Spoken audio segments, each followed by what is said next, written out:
महात्माओं ने कहा बेटे का नाम नारायण रखवा देना। बोले ठीक है। पुत्र जन्म लिया, नाम नारायण रखा गया। जल्दबाजी में बोल दे रहा हूँ, अगर अकाल मृत्यु नहीं हुई तो बुढ़ापा सबको आएगा, कोई माई का लाल बचेगा नहीं।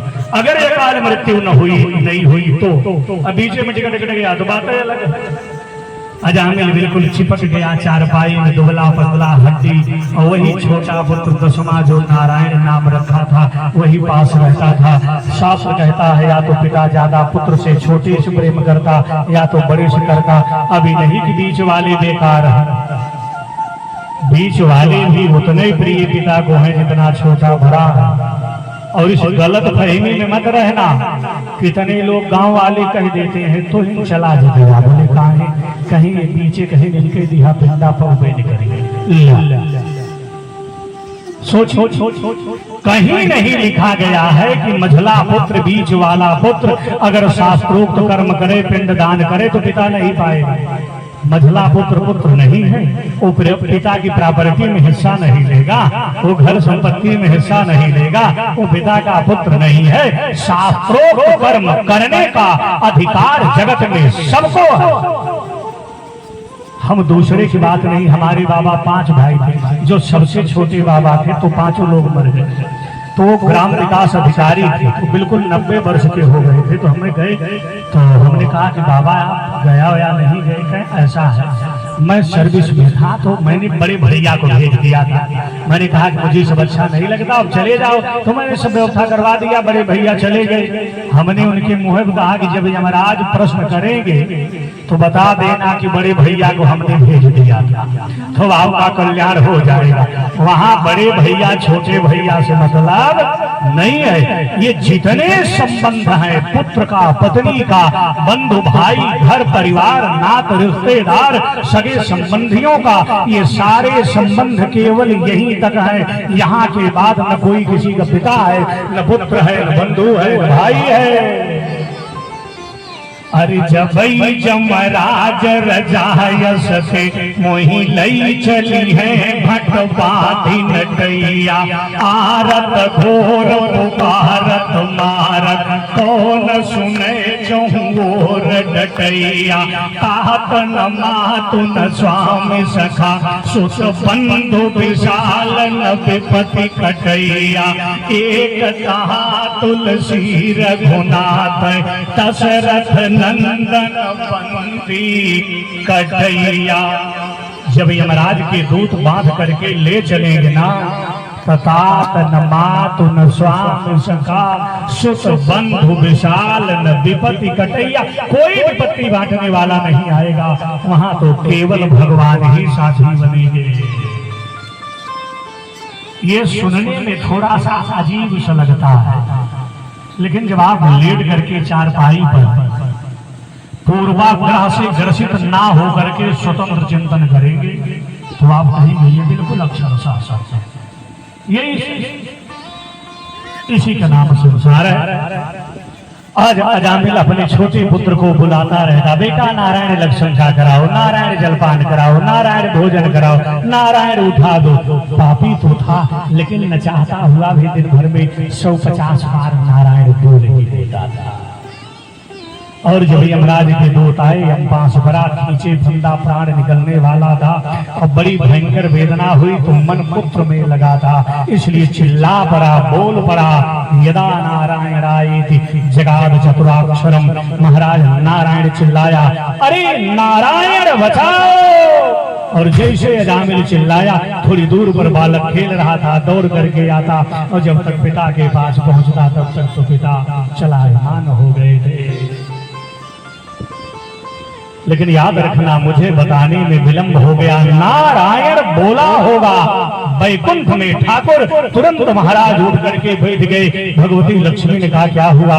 बोले नारायण मेरा भक्त अजामिल मुझे याद कर रहा। बोले आप नींद में है, वो आपको नहीं बुला रहा, अपने बेटे को बुला रहा। भगवान ने कहा जानता हूँ। तो बोले तब क्यों जा रहे हो? बोले नाम तो मेरा ले। हाँ बोले आपके पुत्र का ले रहा, अपने पुत्र का ले रहा। बोले भले पुत्र का ले रहा, लेकिन नारायण मेरा नाम तो है। तुरंत दो पार्षद भगवान भेजते हैं और आकर के यमदूतों से प्राण खींच करके और फिर से अजामिल के शरीर में प्राण पहना देते हैं, जिंदा हो जाता है महाराज। हमको बताने में विलंब लग गया, ये तो शायद कुछ सेकंड का माजरा रहा होगा। कुछ लोग कहते न थे पहले गांव में सुनी कि नहीं सुनी, सही सही बताना। कहते नहीं कहे आज ही हमारे लौहारे गए, नहीं समझ रहे। अरे लौहारे वाला शब्द नहीं समझ रहे। कितने लोग जैसे पहली बार सुन रहे, दुहाई भगवान, ऐसे होता था ना, लोग कहते थे कि मर गए, फिर बाद में सांस लेने लगे तो कहेगा लौट। अच्छा, वो व्यक्ति आकर के बताता था, बड़े बड़े नख वाले दांत वाले लोग खड़े थे और मैं वहां गया था, ये सब किया, ऐसा हुआ, उनको देखा, धर्मराज थे, यमराज थे। अब क्या सही भाई भगवान जाने, ऐसे लोग बताते। अजामिल फिर जीवित हो गया। भागवत में लिखा गया, बाद में हरिद्वार में जाकर के साहब वहां महाराज अपनी पूरी जिंदगी कठिन तपस्या करके अपने समस्त पापों को जला डालता है। चूंकि अब तो जब भगवत दर्शन हो गया, भगवान की कृपा हो गई, भगवान के पार्षदों का दर्शन हो गया, तो महाराज अब वासनाओं से तो जीव रहित हो ही गया ना। लेकिन अनुभव करिएगा, ये भगवान के पार्षदों ने यमदूतों से कहा तुम कौन हो? बोले हम यमराज के दूत हैं। बोले गलत बात, यमदूत हो गए। हाँ। बोले अगर धर्मराज के दूत हो तो मुझे धर्म का उपदेश दो, तब न जानेंगे कि धर्म के दूत हो। यमराज धर्मराज के दूत बड़ा सुंदर उपदेश देते हैं। वेद प्रणहितो धर्मो हि धर्मस्तद् विपर्ययः, वेदो नारायण साक्षात स्वयं घोरित सुश्रुमा। वेद भगवान जिसको धर्म कहें वही धर्म है, और जिसको निषेध कर दे वही अधर्म है, क्योंकि वेद ही साक्षात नारायण है। इनके श्वास प्रश्वास से वेद गिर जाए प्रकट हो, ऐसा स्वयंभू ऋत सुश्रुमा स्वयंभू भगवान से मैंने सुना था। ये भी एक अर्थ हो जाएगा,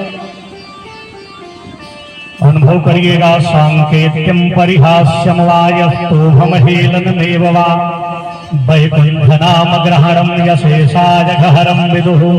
किसी को इशारा करते समय भी अगर भगवान का नाम निकल जाए और प्राण निकल जाए, हंसी मजाक करते समय भी अगर राम भगवान का किसी का नाम आ जाए, अस्तोभम माने महाराज तान अलापते समय भगवान का नाम आ जाए, किसी की अवहेलना निंदा बुराई करते समय, भगवान की गाली देते समय भी नाम आ जाए और प्राण निकल जाए तो समझ लो लॉटरी लग गई, काम बन जाएगा। यही नियम है। पतितः यस्खलितः भगना संदः तत्तया हतः, हरिहृत्य वसेना पुमान नारहत यातना। जिनकी जिह्वा पर ठाकुर के दो अक्षर बसे हुए, वो व्यक्ति कभी यम यातना भोगता ही नहीं। पतितः माने गिरते हुए, अस्खलितः माने सरकते हुए, अस्खलित होते हुए, भगनः माने आग में जलते हुए, बुखार से पीड़ित होने पर हरे राम हरे नारायण, हे भगवान, हे हनुमान, हे माई, हे राधे, ऐसे लोग बोल रहे और प्राण निकल गए। समझ लो काम बन गया, बनाने की जरूरत नहीं। यही तो है कि भागवत के प्रमाण जो मैं बोल रहा हूं। यमराज के दूत लौट करके जाते हैं। यमराज ने कहा लाए, बोले ना पहले आप जस्टिफाई कर लिया करो, आप अकेले यमराज हैं, दो चार और। बोले मतलब? बोले इसलिए मैं आपको बोल रहा हूं कि दो लोग और आए। बोले कौन थे? बोले सुंदर पीतांबरी पहन रही थी, कमर में दुपट्टा था, पीली धोती थी, हार की ओर बाजू बंद थे, सुंदर काली घुघराली मुक्त कुंतावली थे, सुंदर ग्रीवा थी, दैदीप्यमान ललाट छाछड़ा मुकुट विद्युत छड़ा था, मंद मंद मुस्कुरा। अरे बोले रहने दो रहने दो। बोले क्या आप बता रहे हैं, परिचय कह रहे हो, रहने दो। बोले मैं समझ गया यमराज के दूत नहीं थे, ये तो भगवान नारायण के पार्षद थे। इतनी जगहों पर मत जाया करो। बोले कहा? बोले जो इन नामों का स्मरण करे। गरुड़ पुराण का श्लोक है, वहां भगवान कहते हैं इन नामों को बोलने वाले कभी यमराज का दर्शन नहीं करते। इस श्लोक बहुत लोगों को याद होगा, सुबह स्नान करके रोज पढ़ा करो। और जिनको न याद हो तो गूगल गुरु से पूछ लो, ये सब बता देंगे, आजकल सब बताते हैं। इस श्लोक भी आ जाएगा। हरि अच्युतम केशवम राम नारायण, अच्युतम केशवम राम नारायण, कृष्ण दामोदरम वासुदेवम हरं, कृष्ण दामोदरम वासुदेवम हरं, श्रीधरं माधवं गोपिका वल्लभं, श्रीधरं जानकी नायकं रामचंद्रं भजे, जानकी नायकं रामचंद्रं भजे, अच्युतं केशवं सत्यभामाधवं, माधवं श्रीधरं राधिकाराधितं, इंदिरामन्दिरं चेतसा सुन्दरं, इंदिरामन्दिरं चेतसा सुन्दरं, देवकी नन्दनं नन्दनं सुन्दरे, देवकी नन्दनं ऐसे 8 श्लोक है। कितना पर है? आप स्तोत्र रत्नावली पढ़ते होंगे, अच्युताष्टकम उसमें होगा, और अगर उसमें नहीं होगा तो बृहद स्तोत्र रत्नावली में जरूर होगा। हाँ, एक बृहद स्तोत्र रत्नावली में आती है और एक सामान्य स्तोत्र रत्नावली। तो स्तोत्रम कस्य न तुष्यति, इस स्तुति से कौन प्रसन्न नहीं होता है। ये जरूरी है। प्लेन नामों में जो भी एक नाम का स्मरण करे उसके यहाँ कभी मत जाना। बोले चलो ठीक नहीं जाएगा। बोले कैसे तुम जान गए? बोले स्वयं भो नारद शंभो कुमारो कपिलो मनो प्रहलादो जनको भीष्मो बलिरवैया सकिर्वयम् द्वादशैतानि विजानीमो। ये 12 लोग जानते हैं किनको? भगवान की भगवत्ता को, नारायण। इन्हीं को भागवत भट्ट कहा गया। क्या कहा गया? भागवत भट्ट। इन्हीं को भागवत भट्ट कहा गया। ये 12 लोग भगवान की कृपा से भगवान की भगवत्ता जानते हैं। दूतों ने कहा ये तो आपने बता दिया कि इन नाम को जपे उसके घर मत जाओ, किसके घर जाए ये बताओ। किसके घर हम जाएं? तो यमराज ने कहा जो 3 काम में एक भी काम न करे उसके घर जाओ। और गौरसरा के लोग बैठे हैं, माताएं बड़ी संख्या में, बड़े ध्यान सुनना। इन 3 कामों में जो एक भी काम नहीं करेगा, यमराज के दूत यमराज उसके घर जरूर आएंगे। बोले 3 काम कौन है? कहीं जिह्वान भक्ति भगवत गुण नाम ध्येय, चेतस्य न स्मरति तच्चरणारविंदम, कृष्णायनो नमति यच्छिरये कदापि ततानान्नयद्धो मसितो कृत विष्णु कृत्यान। तान माने मुनको वान, यद्ध माने ले आओ। जो विष्णु वकृत्यान, जो भगवान विष्णु से परे कार्य करते हैं। अभी क्लियर नहीं हुआ? आप तो सब जान ही गए होंगे। हम इतना स्पष्ट बोले कि आप आपको समझ गए, लेकिन इनको बता दें। जिह्वान भक्ति भगवत गुण नाम ध्येय, जिनकी वाणी कभी भगवान का गुणानुवाद नहीं करती है, जिनकी जिह्वा कभी राम राम नारायण कृष्ण नहीं बोलती, उनको यमपुरी ले आओ। और चेतस्य न स्मरति तच्चरणारविंदम, और जिनका मन जिनका चित्त भगवान के कोमल कोमल चरणारविंदों का स्मरण करता हो, उनको भी ले आओ। कृष्णायनो नमति यच्छिरये कदापि, यत सिर शब्द यही है, लेकिन अभी व्याकरण का प्रयोग है।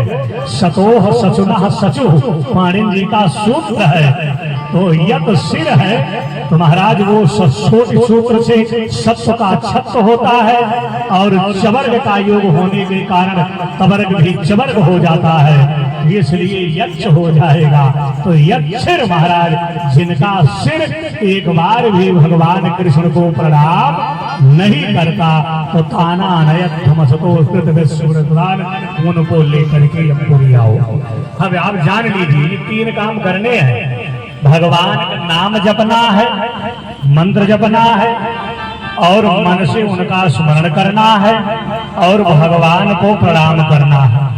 तीनों न कर पाओ तो यक्कई दुई करो, दुई करो न 2 कर पाओ तो यक्कई करो, लेकिन करो, कुछ न कुछ करो। नहीं तो महाराज ताना नयत धमसतो कृत विष्णु कृत्यान, इनको लेकर के आते हैं। समय बहुत भाग गया, अब हम कैसे आपको क्या क्या सुनाए।